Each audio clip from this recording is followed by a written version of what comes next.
तो friends notice आमर रही office of the principal government autonomous college Rourkela तरफ तो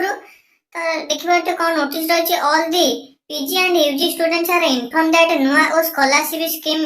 of higher education department of government of Odisha has been launched नुआ और स्कॉलरशिप स्कीम अमाउंट रही हमर 10,000 गर्ल्स को बॉयज को 9,000 आज पेपर जो आसला डिटेल्स आमे ताको डिस्कशन करथिले सेतरे आपनकर अप्लाई पे कोनोसी देई नथिला किंतु एतरे आपनकर गोटे हार्ड कॉपी सबमिट करिया पड़ो कॉलेज रे रही all eligible students in the potential beneficiary list available in the state scholarship portal रे हमर गोटे पोटेंशियल बेनिफिशियरी लिस्ट रही जोंथरे कि के माने एलिजिबल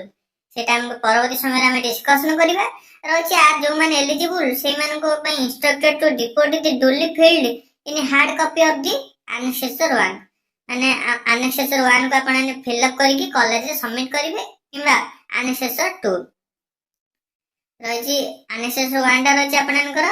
18 वर्ष एवं 18 वर्ष एवं 18 वर्ष रो ऊर्ध्व पिलाना पे एनेक्सेसर 2 टा रही 18 वर्ष तळको जो माने अछंती तापरे enclosed below for the above mentioned scheme strictly as per below given guidelines तो देखो क्यों माने एलिजिबल नो रही not a resident of Odisha जदि ओडिशा रा आपने रेसिडेंट नो ओडिशा रा नुह ताले आपने को अप्लाई कर परिवे नाही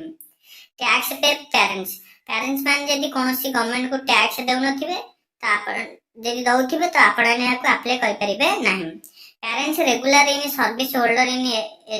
any PSU central government state government aided institution government चाकरी करनथिबे यदि करिथिबे आपने को अप्लाई कर परिवे नाही पर एक मोस्ट इंपोर्टेंट पॉइंट रही जे प्रीवियसली अप्लाइड और benefited from any type of scholarship पूर्व यदि आपने कोनोसी स्कॉलरशिप अप्लाई करछंती किंबा स्कॉलरशिप थ्रू आपने पैसा पाउछनी तेबे आपने एहा को अप्लाई कर परिबे नाही ताले केउ माने अप्लाई कर परिबे देखंतु रही all category students general ST समस्त एहा को रेसिडेंट ऑफ ओडिशा जो माने एहा को अप्लाई कर परिबे पेरेंट्स आर नॉट टैक्स पे आपनकर पेरेंट्स टैक्स देउ नथिबे एवं पेरेंट्स गवर्नमेंट चाकरी कर नथिबे तबे आपको अप्लाई कर परिबे तापर प्रीवियसली आपने स्कॉलरशिप अप्लाई कर नथिबे benefit from any type of scholarship जो कोनोसी स्कॉलरशिप रे आपने पैसा पाउ नथिबे तबे आपको आपने अप्लाई कर परिबे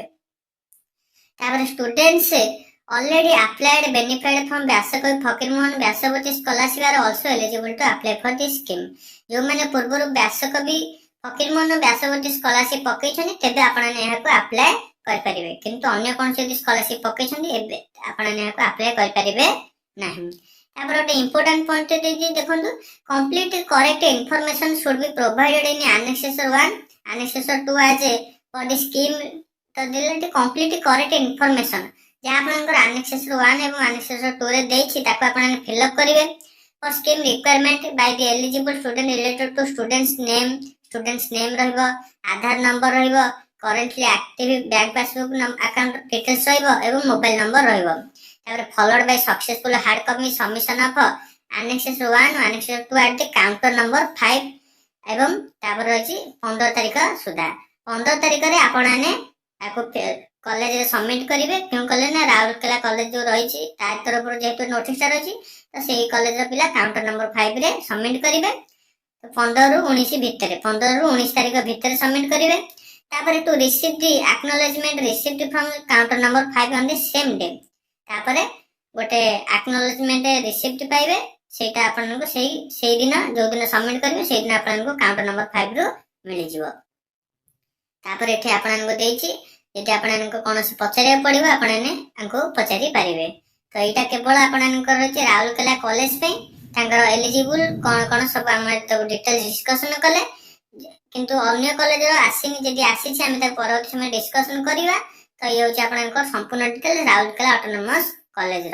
जदि वीडियो हेल्पफुल रही वीडियो गोटे लाइक करदे निज सांग मान शेयर करदे चैनल नुआ थे चैनल को सब्सक्राइब कर ऑल नोटिफिकेशन को ऑन करदे जहाद्वारा आगु को इंपोर्टेंट इनफॉरमेशन गुड़िक आपण पाखे सर्वप्रथमे पहुंचाइब तो फ्रेंड्स वीडियो रखा धन्यवाद।